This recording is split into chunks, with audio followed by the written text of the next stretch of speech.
Hey everyone, this is a review of album number 16 and the first 20 albums that got me into death metal.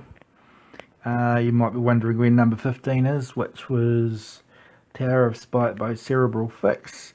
Well, there's no review of it because I haven't written one, but I'm just jumping ahead to this because I have.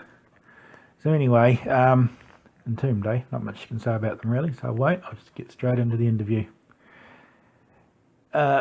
In their day, Entombed were untouchable.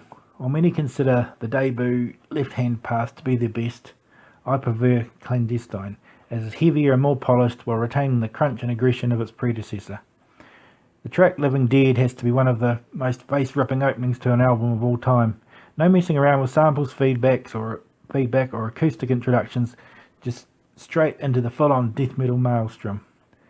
Listening to this album is best done in one sitting, as an entirety, rather than dissecting track by track. Each song seems to feed off that before it. There are more subtle moments through this album, including a few choice samples. These further amplify the brutality of the headlong charge through one of death metal's finest hours. Even though vocalist LG Petrov was temporarily absent from the band during the recording, the vocals of Nicky Anderson, not Johnny Dorodevic, or however you pronounce it, as the line I like to say, are the most brutal the band produced in their recording career. The guitar sound is actually crisper and punchier than on Left Hand Path, and the bass and drums are also more clearly defined than on the debut. After Clandestine, Entombed's career took a downward slide into the murky world of death and roll, almost completely deserting their death metal roots.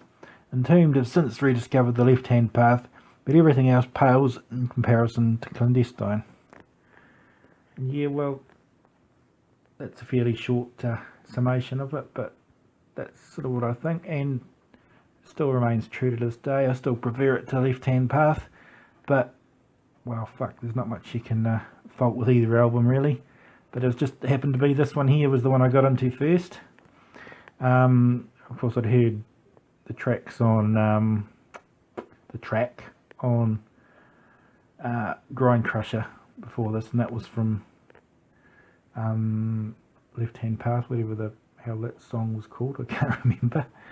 But yeah, anyway, yeah, so this is it was a great 1-2 combination of death metal, but yeah, they just sort of didn't seem to be able to sustain it, and sort of had to go off into Wolverine blues and to Ride Shoot Straight and all that crap after this. But yeah, no, it is what it is, and to this day still remains one of my favourite death metal albums.